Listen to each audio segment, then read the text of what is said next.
नमस्कार।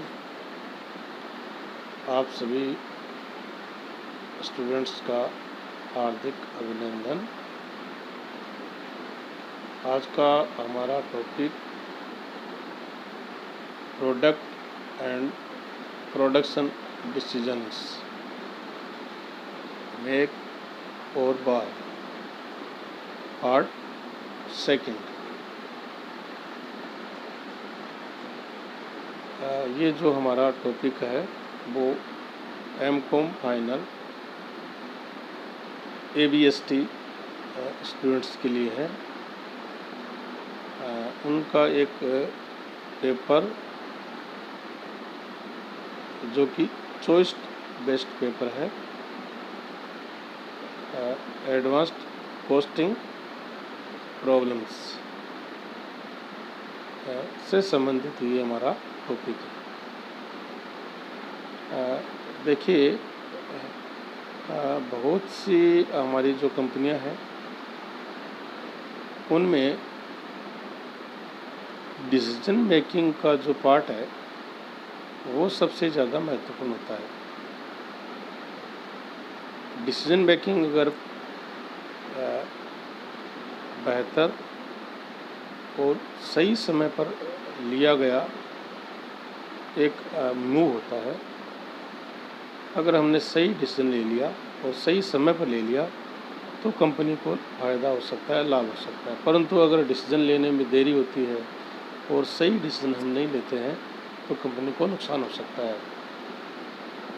अतः हमारे सामने ये समस्या होती है कि कोई प्रोडक्ट है, उसका कोई पार्ट्स सही उनका कम्बिनेशन या पूरा जो प्रोडक्ट है उसको परचेज करें मार्केट से या उसका प्रोडक्शन या मैन्युफैक्चर करें हमारे जो कारखाना है उसके अंतर्गत। इससे संबंधित हम डिसीजन लेना होता है और इसका हम सेकंड पार्ट आज डिस्कस करने वाले हैं। देखिए, किसी भी जो पुर्जा है उसको खरीदने या बनाने संबंधी निर्णय ज्ञात करने से संबंधित प्रश्नों में निर्णय इस बात से प्रभावित होता है कि प्रश्न जो हमारे क्वेश्चन है में विविध सूचनाएं जैसे पूंजी विनियोजन, उन्हीं साधनों का अन्यत्र प्रयोग, आगामी वर्षों की लागतें या गैर लागतें तथ्य दिए हुए हैं अथवा नहीं दिए हुए हैं। इन सब जो फैक्टर्स हैं उन पर हम ध्यान देते हुए डिसीजन हमारा लेंगे। अतः ऐसे व्यवहारिक प्रश्न निम्न प्रकार के हो सकते हैं, जिनमें फर्स्ट जो हमारी कंडीशन होगी वो होगी जब अतिरिक्त सूचनाएं न दी गई हो।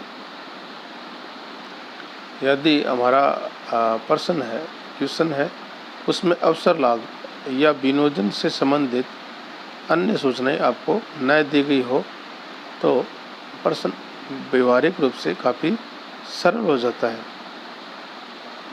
परंतु ऐसे प्रश्नों में स्पष्ट निर्णय देना संभव नहीं होता है।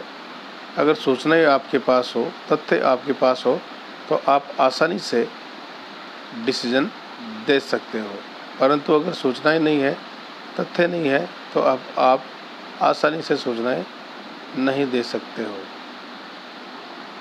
अतः निर्णय देने के बाद व्याख्यात्मक टिप्पणी के रूप में ये बताना चाहिए कि विभिन्न दशाओं में निर्णय किस प्रकार प्रभावित होगा।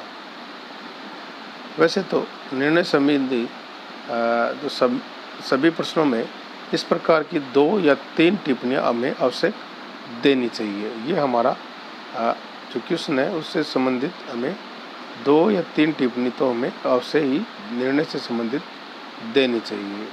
अब हम आपको एक क्वेश्चन के माध्यम से समझाने का प्रयास करते हैं। देखिए, ये हमारा क्वेश्चन है, रवि लिमिटेड अपनी परमाप वस्तु का एक बार निर्माण करता है या निर्मित करता है तो उसकी टोटल जो कॉस्ट आएगी 44 रुपीज़, 44 रुपये आएगी, जिसमें 12 रुपये सामग्री लागत, 16 रुपये श्रम लागत और 10 रुपीज़ परिवर्तनशील उपरिव्यय के हुए और 6 रुपये प्रति इकाई स्थिर लागतों के शामिल है। इस प्रकार हमारी जो टोटल कॉस्ट है वो आएगी 44 रुपीज़।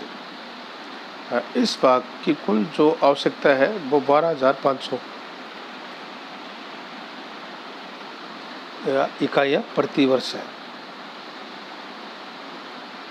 ये भाग जो हम 44 रुपये में बना रहे हैं, जिसको हमने 44 रुपीज़ में मैन्युफैक्चर किया है, वो मार्केट में 40 रुपीज़ में 40 रुपये प्रति इकाई हिसाब से बाज़ार में अवेलेबल है, जिसकी आपूर्ति भी सुनिश्चित है। कंपनी द्वारा इसका निर्माण किया जाए अथवा बाज़ार से क्रय किया जाए, इस संबंधी में आपको क्या करना है, डिसीजन देना है।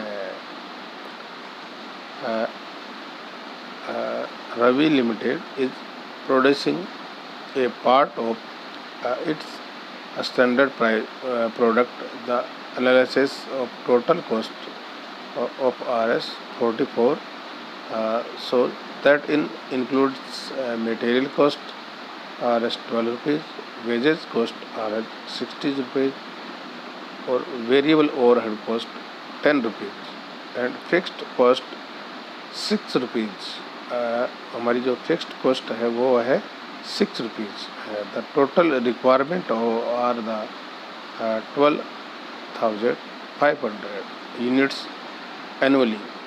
The same part is available from the market at the rate of 40 rupees, 40 रुपये per unit, with an ensured supply should that company make it or buy it।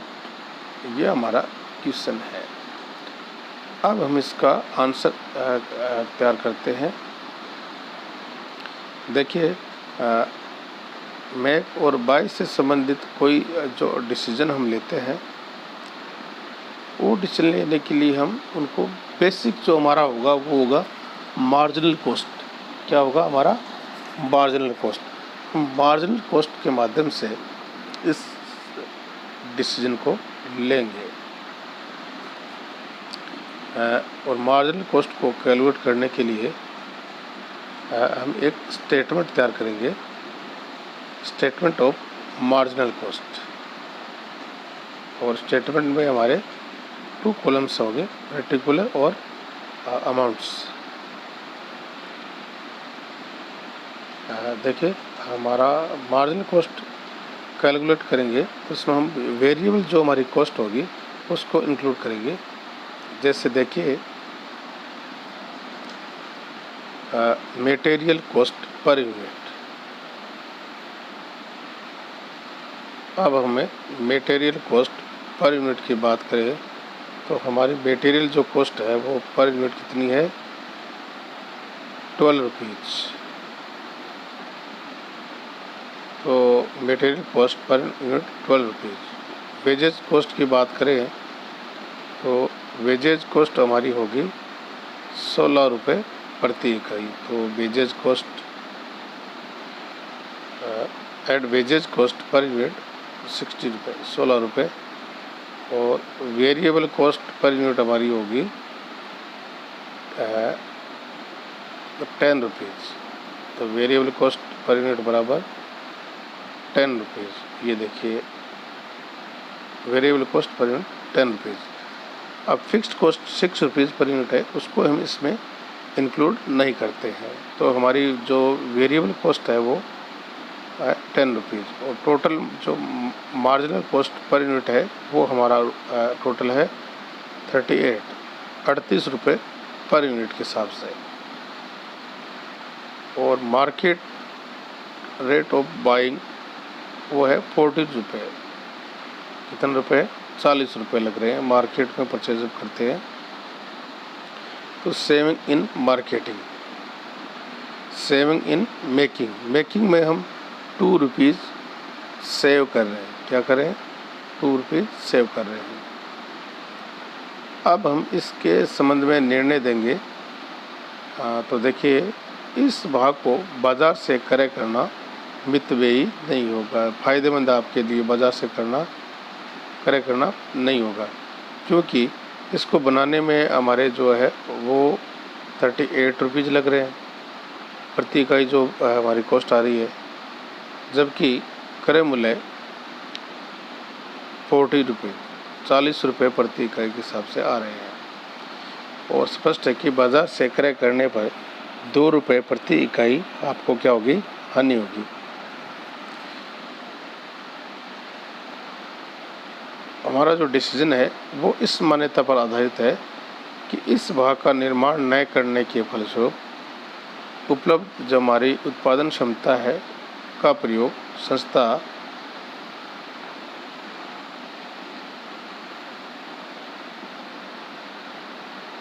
वो क्या करेगी?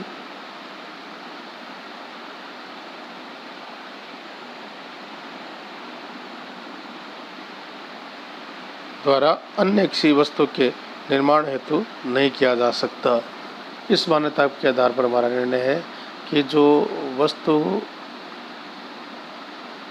इस भाग का निर्माण न करने के फलस्वरूप उत्पादन की जो हमारी कैपेसिटी है का प्रयोग संस्था द्वारा अन्य किसी वस्तु के निर्माण हेतु नहीं किया जा सकता। अतः इस वस्तु के भाग का निर्माण करने अथवा न करने दोनों स्थितियों में हमारी जो फिक्स्ड ओवरहेड कॉस्ट है वो वहन तो करनी ही होगी।